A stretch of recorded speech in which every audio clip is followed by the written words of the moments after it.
Hello students, मैं हूं आपकी टीएमएम तानिया मैथ्स मैडम। आज हम करेंगे एक्सरसाइज 1.2 का question number 1, class 10 maths chapter 1 real number. So question number 1 है prove that root 5 is irrational. So इससे पहले वाली क्लास में हम ऑलरेडी प्रूव कर चुके हैं कि रूट 2 रूट 3 जो है वो इरेशनल नंबर है। उसी मेथड को यूज करके हम प्रूव करेंगे कि रूट 5 भी जो है वो इरेशनल नंबर है। सो इसका प्रूफ देखते हैं। सो ये इरेशनल नंबर हमें प्रूव करना है। Let's suppose root 5 is rational. Rational number को आप कैसे लिख सकते हो? a अपॉन बी की फॉर्म में। a and b are coprimes, इनका कोई कॉमन फैक्टर नहीं है other than 1। Now squaring on both sides क्या आ जाएगा? Root 5 square a upon b का square. 5 is equal to a square upon b square. 5b square is equals to a square. That shows 5 divides a square. ठीक है, अब ये theorem 1.2 हमने पढ़ी है। If p divides a square, then p divides a. ये theorem हमने पढ़ी है। So 5 क्या करता है? a square को डिवाइड करता है। As per theorem 1.2 5 divides a। जब 5 a को डिवाइड करेगा तो a को कैसे लिख सकते हैं? 5c।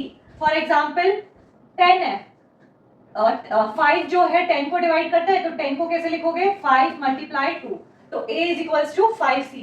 a क्या हो गया? 10, ये 5 हो गया, ये c हो गया 2, और c क्या हो गया? c is integer.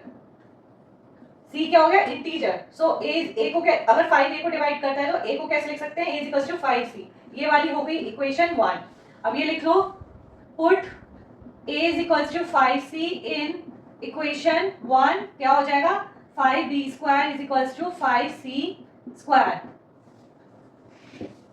कितना हो गया? 5b square is equals to 25c square. ये कैंसिल हो गया, तो क्या आया? b square is equals to 5c square. इससे क्या पता चलता है? 5 divides b square. Now as per theorem 1.2 5 divides b। अब ये देखो 5 क्या है? a को डिवाइड कर रहा है, और 5 क्या है? b को डिवाइड कर रहा है। तो a और b का कॉमन फैक्टर क्या आ गया? 5 आ गया। और यहाँ पे हमने कहा है a and b are coprime, लेकिन हमारे पास 5 आ गया इन दोनों का कॉमन फैक्टर। तो इसको रब कर देते हैं स्पेस की वजह से, हम यहाँ पे लिखते हैं।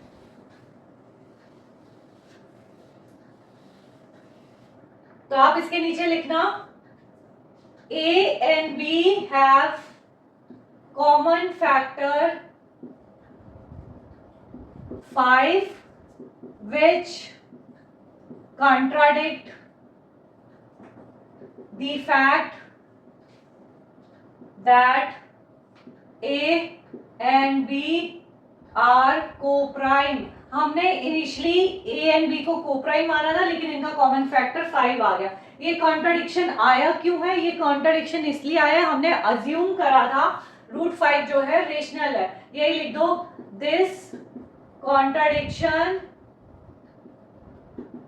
arise due to the fact that root 5 is rational। हमने ये अज्यूम करा था ये रेशनल है, इसलिए ये क्या हुआ? कॉन्ट्रडिक्शन आ गया। Hence root 5 is irrational due to our this contradiction arise due to our assumption। Hence root 5 is irrational। तो ये प्रूव हो गया कि रूट 5 रेशनल नहीं इरेशनल नंबर है। सो आज के लिए इतना ही, मिलेंगे अपने नेक्स्ट क्लास में क्वेश्चन नंबर 2 के साथ।